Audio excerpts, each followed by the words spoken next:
I love using metaphors on movement on pretty much anything that comes up. I actually had a guy come up to me. I was doing some demonstrations of the metaphors work, and I'm like, okay, do you have something? And he's like, yeah. I was like, okay, this looks a bit interesting. And he's like, I can't eat. Well, what do you mean you can't eat? He's just like, I'm unable to eat. I've got like jaw. He actually went to a massage parlour very shortly beforehand to try and get this sort of jaw problem set down. He's like, I'm just in pain. I'm like, that's interesting. Never dealt with this before. So let's see what happens. So I sat him down in the chair and I was like, what's that like? And this is what he came up with.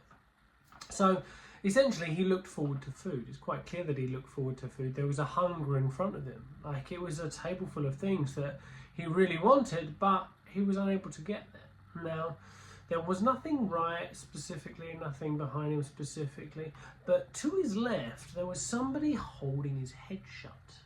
Really weird. Well, that way I think is in the picture. Holding his head shut. I'm like, oh, that's very interesting. So, in relation to the person that's left you, the person that's left to one side is actually holding you, holding your mouth closed. Essentially, he's keeping your trap shut. So you might be right in this situation, but the person who's left for you is actually stopping you from expressing yourself. You're unable to be expressed in this situation, and I mean, you can't then proceed to what you look forward to. The guy looks at me, he's like, yeah. And I'm like, oh, what's interesting about this is, well, you're not really taking a stand for anything. You're taking it sitting down. You're not in a position where you're taking a stand for anything. If anything, I mean, your hands aren't tired, you can move, so essentially you're just sitting there and taking it. It was quite interesting. So I looked at this guy and I'm like, okay, well, I've got a question for you. So I look at this guy who's just sitting there and taking it. And I was just like, well, what would this guy stand for? What would it take him to stand? What would he need in order to take a stand? Because right now he's just sitting there, taking it sitting down, and he's trapped shut. He can't do anything about it. I said, let's just do something. Let's just try something. And I'm like, I just stand up. And actually physically in his chair, he stood up. I shouldn't really stand up. But anyway, he stood up. And he stood there. I'm like, and what do you notice? And I was actually on his left, strangely enough. And he just looked at me in a really weird way. And what happens?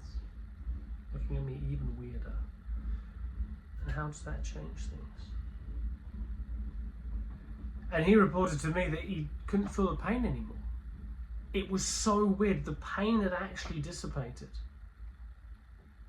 Gone away. Just by him standing up.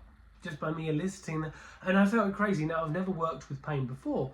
But I'm like, as a quick pre-frame, before we did this intervention, I was just like, is there any medical reason to your knowledge? And he was like, no, none to his knowledge. So I'm like, let's check that before I try the work, because there might be something going on there. But to me, it was fascinating. So he had an understanding it was probably more psychosomatic. So the fact that this was a really quick key demonstration of how the metaphors of movement work does work with psychosomatic problems, really interesting. Actually, after that, when we were debriefing, he was actually sharing to me that he actually had a work context not so long ago, before this problem started coming up, where he did feel he did feel that he lacked self-expression. Essentially, something happened with him and somebody he knew, and he just didn't speak up. He didn't say anything. But it was just so fascinating to me that manifested in that way. So that's an interesting case study for moving with metaphors.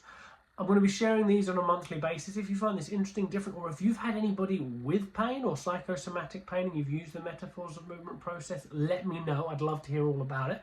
Or if you've got someone dealing with that, let me know. I'd love to explore more in this area. So thanks for watching. Have a great day, and I look forward to seeing you on the next one.